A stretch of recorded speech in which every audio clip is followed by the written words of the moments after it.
Perkembangan perang Amerika Serikat, Israel, dan juga Iran serta isyarat dari Donald Trump untuk mempertimbangkan mengakhiri operasi militer terhadap Iran tetapi menolak gencatan senjata, kita akan bahas bersama dengan dosen hubungan internasional Presiden University, Teguh Resasya. Selamat pagi Pak Teguh.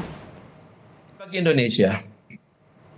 Baik, Pak Teguh, ini pernyataan yang disampaikan oleh Presiden Amerika Serikat Donald Trump yang memberikan sinyal soal berakhirnya pertempuran di sana namun menolak untuk gencatan senjata. Anda membacanya ini memang betulkah tujuan-tujuan selama ini yang diinginkan Amerika Serikat sudah hampir tercapai seperti Trump bilang? Saya justru punya pemikiran yang sebaliknya ya. Pertama, tujuan dari perang itu sendiri sudah tidak tercapai. Mulai dari target yang 4 hari malah berujung ke 3 minggu. Dengan Iran yang menolak berunding karena Iran adalah negara yang diserang dan karena itu wajib mempertahankan dirinya secara hukum internasional. Kedua, jika perang ini berlangsung lama, maka semakin besar pula lah peluang Presiden Donald Trump ini dijatuhkan atau impeachment. Karena perang ini sudah jelas-jelas melanggar hukum nasional Amerika Serikat dan hukum internasional. Dan ketiga, perang ini yang semakin luas ini berpotensi menjatuhkan kredibilitas Partai Republik dalam pemilihan umum setelah bulan November tahun ini. Bahkan lebih jauh lagi, memudarkan reputasi Partai Republik untuk jangka panjang. Jadi statement Trump itu dimensinya luas sekali. Keempat, walaupun AS akan menurunkan 2.500 prajurit ke Timur Tengah, maka ini berpotensi menambah kematian tentara Amerika Serikat yang hingga saat ini jumlahnya masih dirahasiakan. Karena patut diakui, Iran belum menurunkan semua peluru kendalinya yang paling mutakhir. Dan seperti kita ketahui bersama, Iran ini siap untuk perang jangka panjang. Kelima, terus berlanjutnya perang ini semakin memalukan Amerika Serikat karena tidak ada sekutu global yang mendukungnya kecuali Israel. Maka keadaan ini semakin membuka mata dunia jika AS dan Israel adalah sumber malapetaka di muka bumi ini.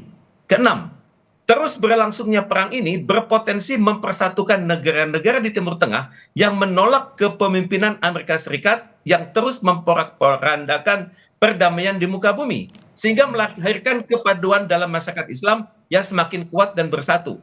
Ketujuh, terus berjalannya perang ini berpotensi menjatuhkan kepemimpinan global Amerika Serikat atau Pax Americana dan mengunggulkan kepemimpinan dunia yang baru dipimpin oleh China atau Pax Sinica. Jadi ini adalah 7 interpretasi saya dari penjelasan Donald Trump yang terbaru tersebut.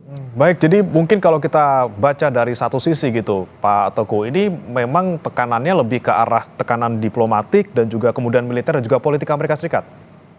Tepat sekali, karena Trump ini melihat dalam permainan catur 3 dimensi, dia mulai kalah begitu. Pertama permainan catur political and strategic chessboard dia kalah. Kemudian dalam permainan yang kedua geoeconomic chessboard dia mulai kalah.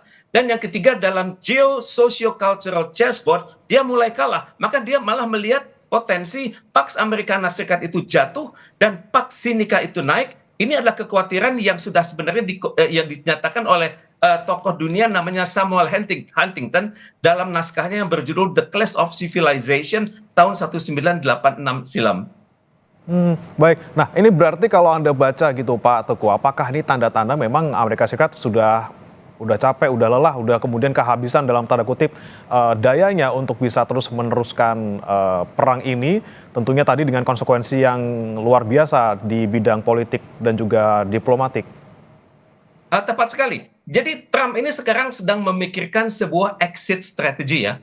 Karena operasi yang dinamakannya Operation Epic Fury ini sudah nggak bisa lanjut lagi. Dia sudah kalah.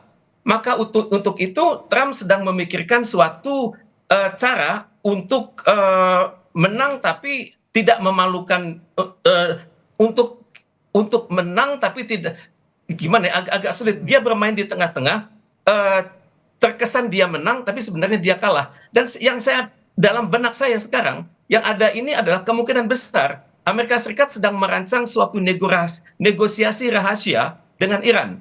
Ini sudah ada contohnya. Tahun 1986 lalu itu adalah ada sebuah contoh namanya Iran Contra Affair, di mana dilakukan oleh seorang tokoh Amerika Serikat yang bernama saat itu adalah Letnan Kolonel Oliver North. Dan dunia sebenarnya tidak tahu ada perjanjian ini, tapi akhirnya ketahuan karena terbongkar oleh media massa Amerika Serikat ini. Maka lewat perjanjian rahasia yang baru ini, yang 40 tahun kemudian, maka saya perkirakan negosiasi rahasia ini akan menyelamatkan nama baik Donald Trump, tapi mengkambing hitamkan tokoh-tokoh lainnya yang ada di Gedung Putih. Dan untuk itu perjanjian rahasia ini kemungkinan besar nanti ujungnya adalah Amerika Serikat akan menyatakan dirinya sebagai pemenang perang, namun mengizinkan Iran melanjutkan perjanjian Joint Comprehensive Plan of Action yang dibatalkan oleh Presiden Donald Trump tahun 2018 silam.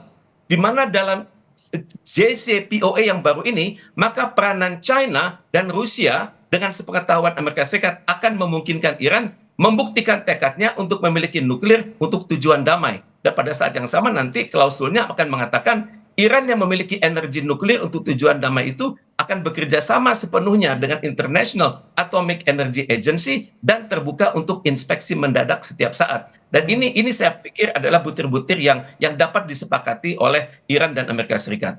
Jadi di balik ini semua sebenarnya kalau memang tadi perjanjian di balik layar ini kemudian benar-benar terjadi, ya sebenarnya yang menang Iran dong ya, karena akhirnya mereka tidak diganggu lagi mungkin soal nuklirnya. Tepat sekali. Bagaimanapun juga Iran ini sudah siap untuk perang jangka panjang ya. Stok peluru kendali dia, stok balistik misal dia itu tergunakan setiap hari, tapi juga diproduksi setiap hari. Bahkan Iran sudah siap dengan perang darat, dan juga Iran sudah siap dengan bombardment besar-besaran untuk Selat Hormuz. Karena sudah terbaca sekali pola-pola komunikasinya di selat itu lewat bantuan intelijen dari Rusia dan juga dari China. Dan memang kemungkinan besar Iran akan mendapatkan banyak konsesi karena walaupun konsesi itu akan Iran peroleh, tapi diplomasi publik global pimpinan Amerika Serikat akan menyatakan bahwa mereka adalah yang menang perang tersebut dan mereka akan mengendalikan proyek dari Joint Comprehensive Plan of Action tersebut secara sangat konsisten dan di bawah restu Gedung Putih. Biasa Amerika Serikat akan berperilaku seperti itu. Tapi yang kemudian kita cermati juga Pak Teguh, selain pernyataan Donald Trump untuk tadi mempertimbangkan untuk menghentikan operasi militer, tapi juga di sisi lain masih ada pengiriman pasukan dan juga masih ada serangan terakhir di beberapa waktu lalu. Nah, apakah ini kemudian memang ketidakkonsistenan Amerika Serikat atau mereka lagi bingung aja sebenarnya bagaimana exit strateginya? Kita akan bahas Pak Teguh usai jeda berikut, tetap bersama kami di